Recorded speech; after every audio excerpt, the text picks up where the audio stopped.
Welcome to the Recovery Cast, brought to you by Hills and Rangers Private.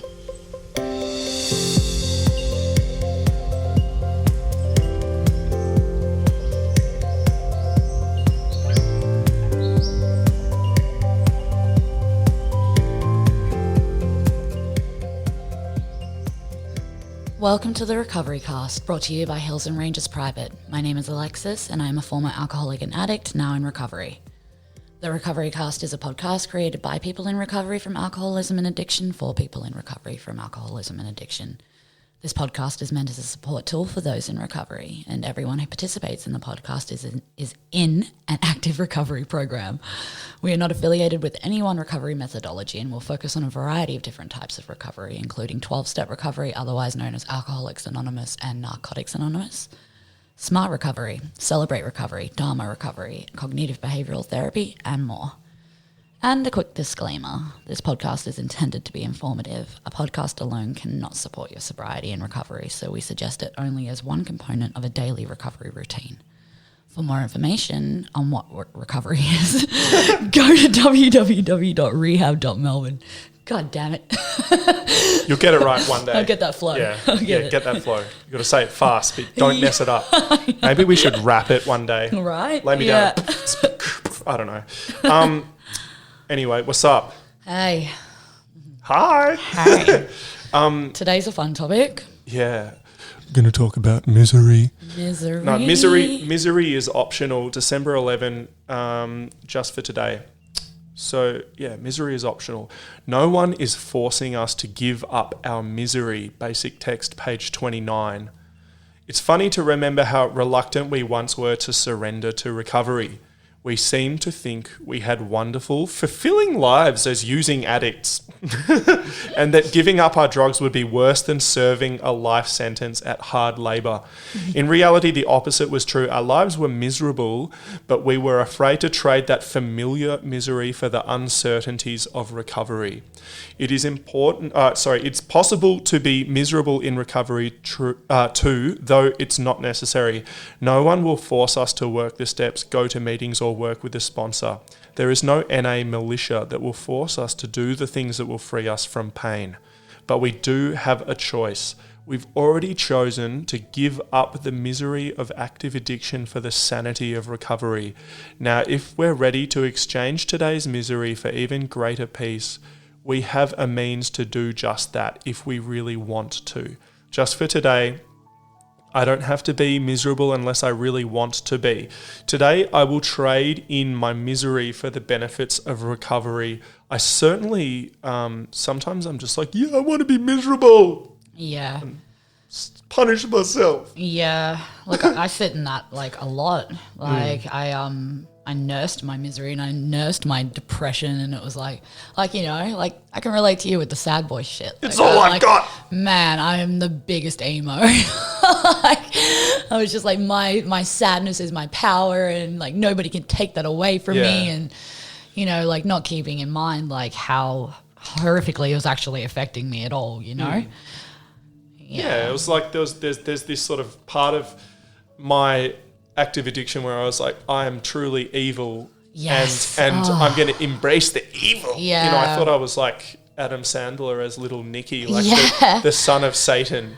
Romance that shit. Well, but the misery was really miserable, and I think that really ties in the reading and what we're going to talk about, which is sharing the mess and the benefit of hearing some of those the stories about how the depraved depths of the misery that we went to in active addiction, just to remind us that, we were fucked up and we don't have to be today. Sometimes we do, like I do feel miserable sometimes in recovery, but I know what the solution is, and it's not putting a drug or a drink in my system anymore. There is like they said, there's no NA militia. Nobody's going to come and say, look, you're not working the program properly, and that's why you're suffering. You need to do this and that. They'll suggest it, but ultimately we have to drag ourselves into a meeting. We have to do that self-care. We have to take responsibility for our own recovery. And I think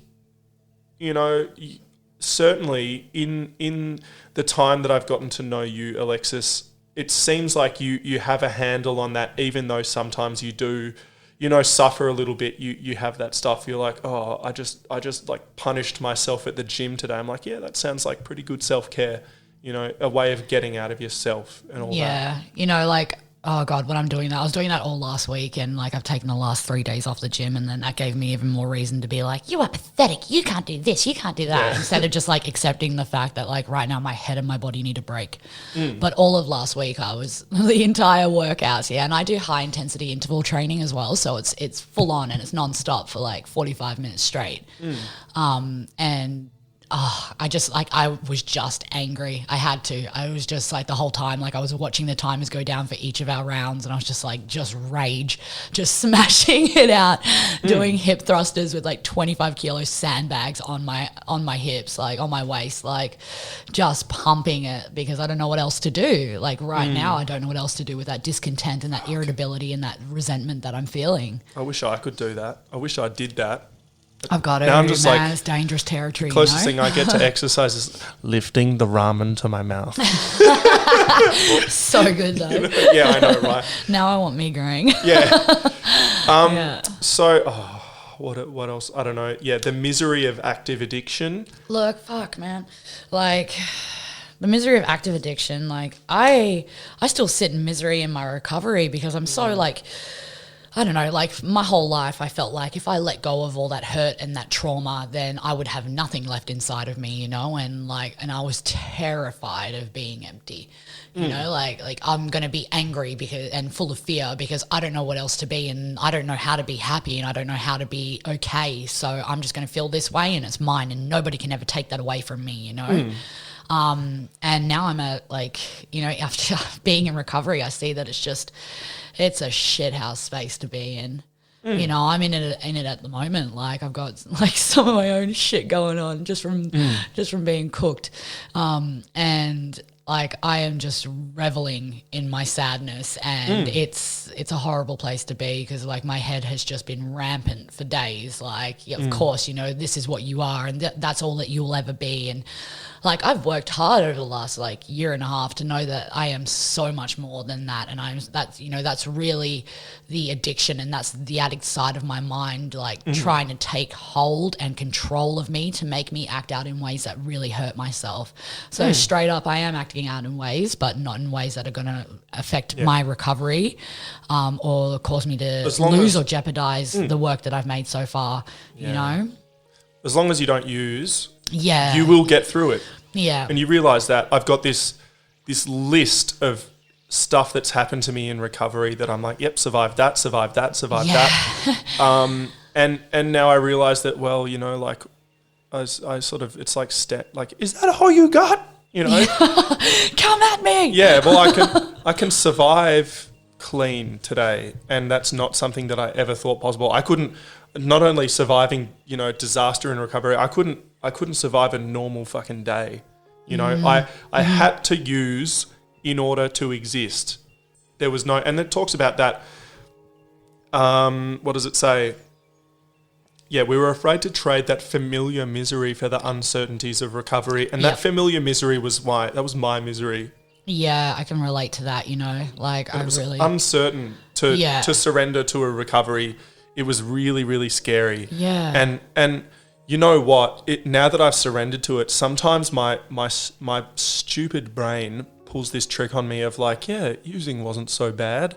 And I think we were going to do an entire episode on war stories as part of sharing the mess.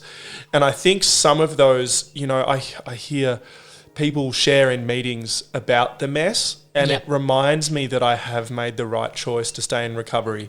Whether it's someone who's really new in recovery, who still has that super raw suffering, they're crying all the time, they get really angry easily, and they're just all over the place. And I remember what that was like for me, and I'm like, yeah, fuck, I don't want to do that again. Yeah, I was full of rage when I came into the program. Yeah, me too. Like, absolutely, you know, and I couldn't understand. I was like, oh yeah, just surrender. Yeah, just let go. Just accept it, yeah, and just fucking move forward in my life and everything's going to be great. Like, you know. Yeah, not I easy. really mocked it, and I was just like, that is just such a crock of shit. But it's true.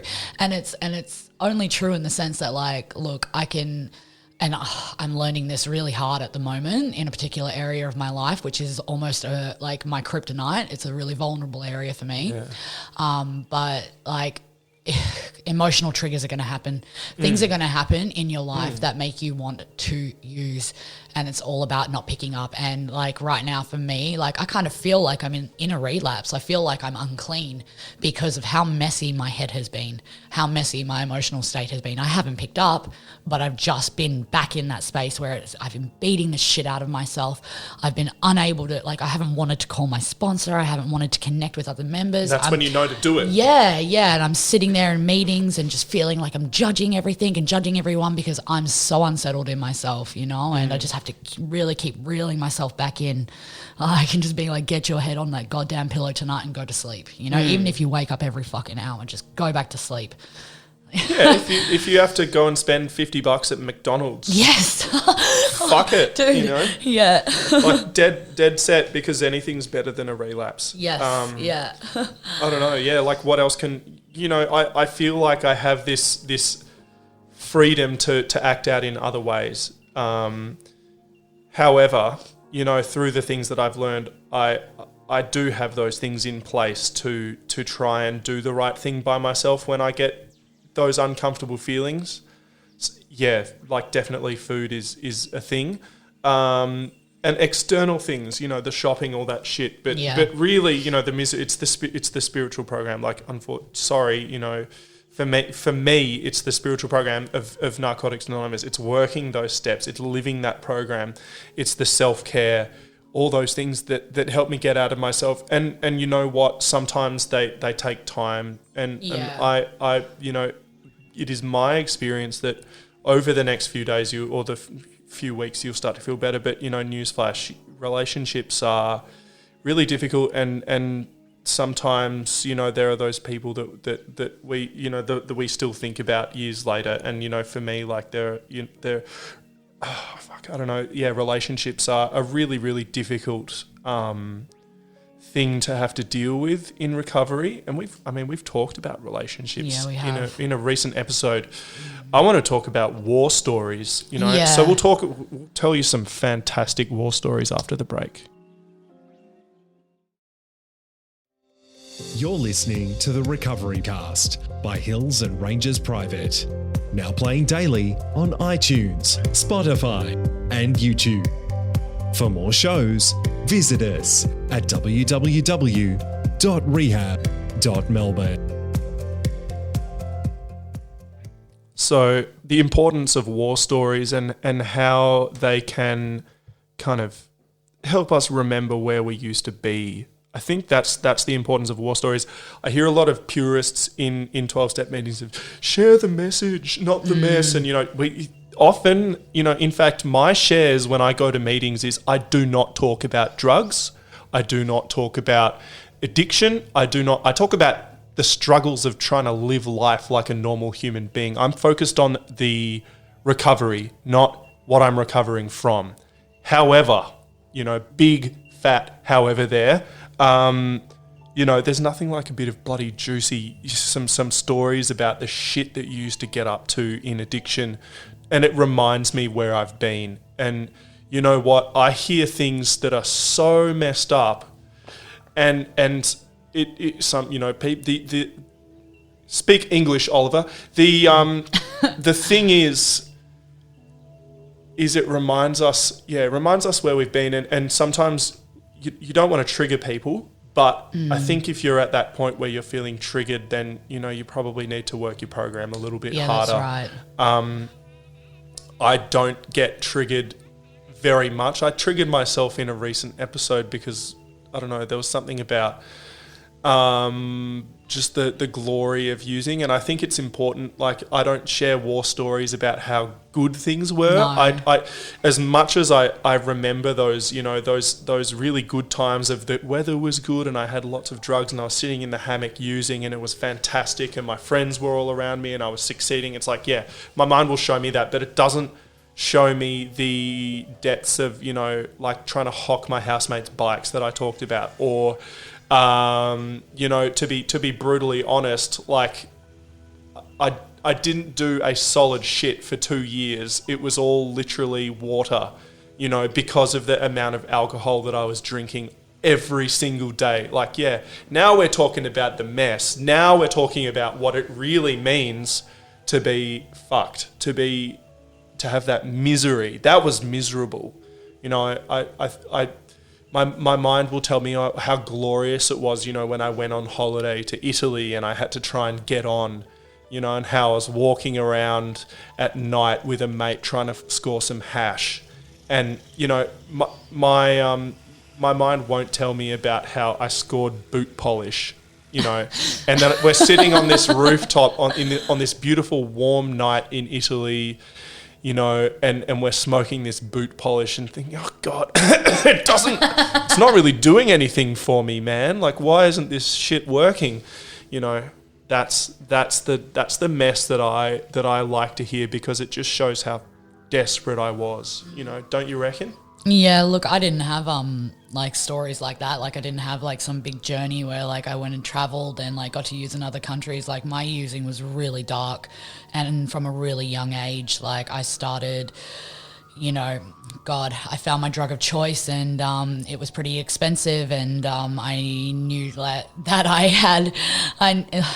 you know, instead, like, I was sleeping around, you know, and then I got the idea in my head, like, instead of fucking these guys for free, you know, I'm going to start to charge. And I started to work in a brothel, and there went, like, the next decade, or if not more, of my life, like, just every single day in a brothel, making as much money as I needed to be able to go straight to my dealer's house, and then to be able to go home, you know, smoke a bit, do whatever I needed to do, and then fucking go back to the brothel again. You know, sometimes I'd go to my dealer's and then I'd go fucking straight back to the brothel. Yeah. Like, it was just this vicious cycle, you know. And when I stopped doing sex work, I started to, you know, my ex-partner and I, he was obviously dealing, and fucking when we didn't have enough to get on, we would break into houses, we would break into cars.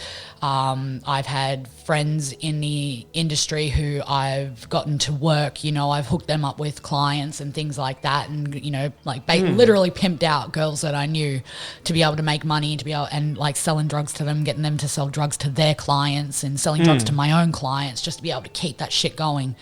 You know, the depths that we, yeah, you know, and like, I'll be really candid here as well. Like, my ex was, you know, dealing, and we had an incredibly abusive relationship. He's in jail for what he did to me, actually, and Jesus. Yeah, you know, shit happens. Like, fucking, it was a vicious fucking world. That's where addiction takes us. Yeah, but he used to be screaming at me, literally screaming at me, spitting in my face, you know, and I would just sit there so calm, because I knew that if he just got all that anger out, he would eventually fill my pipe back up, like, you know, and I put up with so many horrific things just so I could get on, just so I could try to appease him and try to do whatever he needed to do. Like, yes, I'm a piece of shit. Yes, I'm this. Yes, I'm that. Just give me what I need. Just give me what I need, you know, and that's where my recovery took me. That's where my mess is. Your addiction took you, not your sorry. I hope. That's where my addiction. Yeah, sorry. Yeah. That's where my addiction took me, and it was dark as fuck. And like I can never go back to that, because it almost took me, you know, it almost took my life that time, and it will the next time. Like, that's my mess, and it's dark as hell. And if it doesn't take your life, then it'll take your it'll life erode everything in the else. way of spending another 10 years doing absolutely nothing. Yeah. And I lost my career that I wanted. I really, that was the misery, you know. You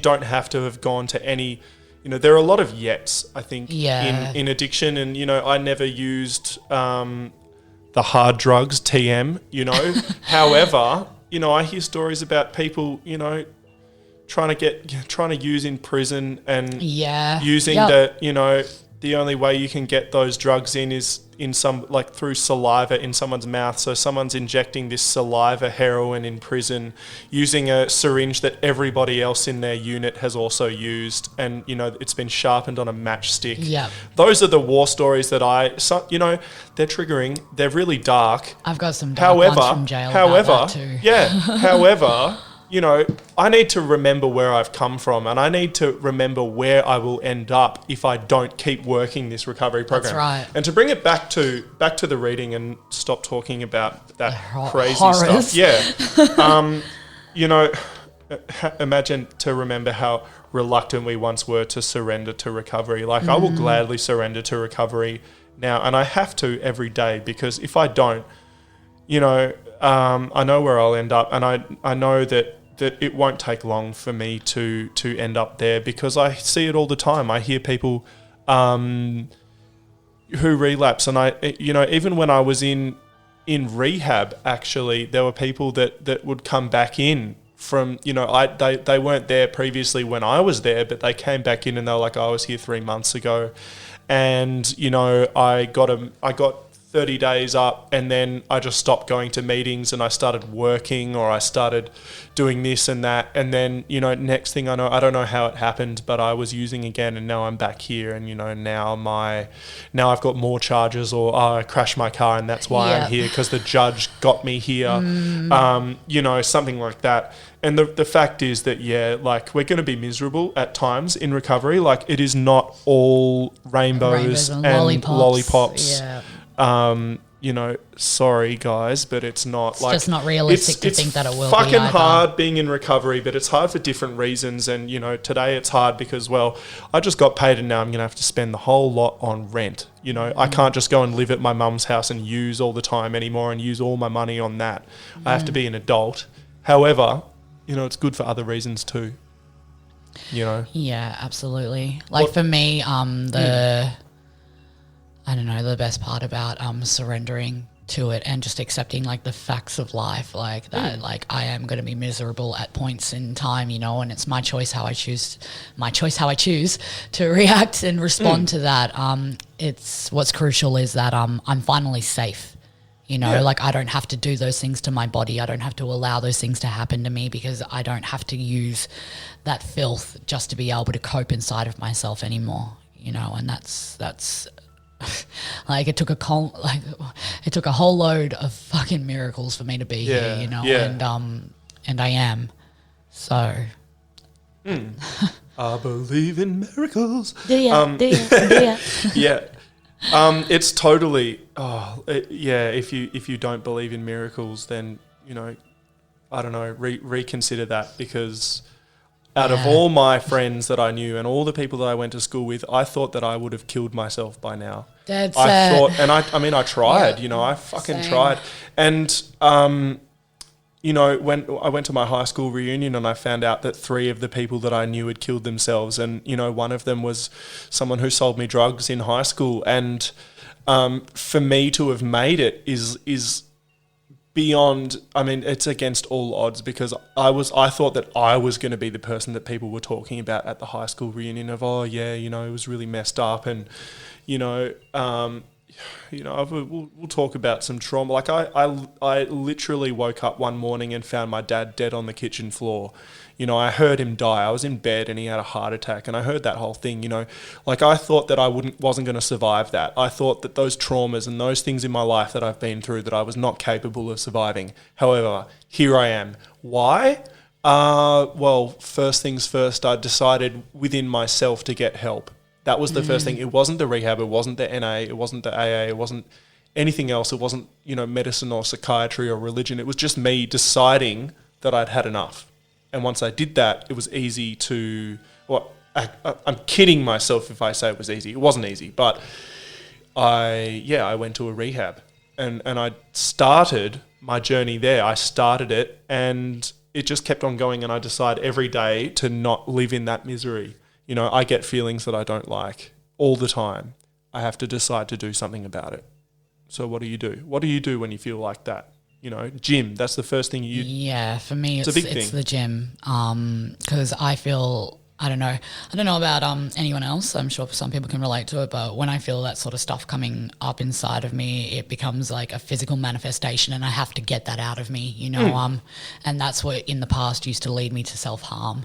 And now, like, like sometimes I will think of the gym as self-harm, but it's in a really productive way. At least I'm working towards something, and I'm doing something healthily that's getting that physical manifestation of that emotional trigger and that energy out of me, and it leaves me tired, but it leaves me feeling pleased with myself, Another thing is journaling again. Like I just have to ramble, and I have to write, and I have to get all that filth out of my mind. What else? Fuck. Going to a meeting and trying my best not to sit there in judgment. That one as well, sharing openly about what's going on for me. That's a huge thing.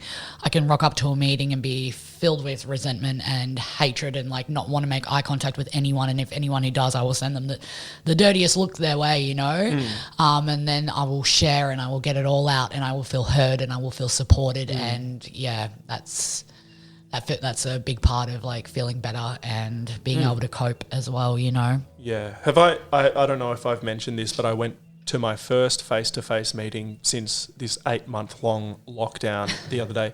And yeah, I can confirm that having checked and gone back, yes, I do realise that face-to-face is so much better. Good. And I haven't been doing many meetings because of this lockdown, and because I've been, making podcasts and just working and, living my life in recovery. But to go back to a meeting and to hear that message, like I didn't get asked to share, and fucking good, because, sometimes it's all about me and I just need to shut up and listen.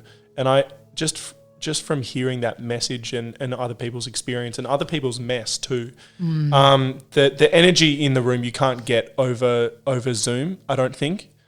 There's a serious power of a whole bunch of people who are dealing with this stuff getting together and sharing their problems and their solutions as well. That's what's kept me clean.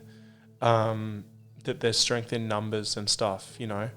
So yeah, I don't know. Everybody's got to find their own path, and I don't know what else to say really. I think that's pretty much it. Yeah. What do you reckon? I think that's it. Yeah.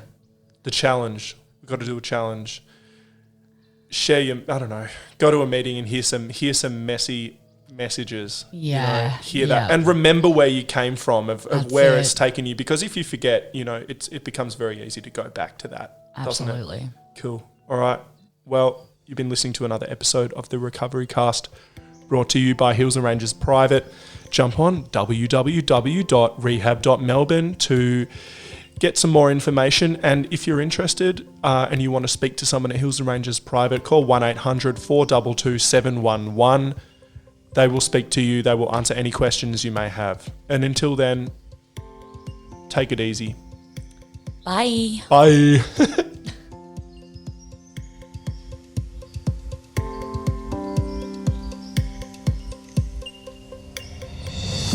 Thank you for listening to the Recovery Cast. For more, visit us at www.rehab.melbourne.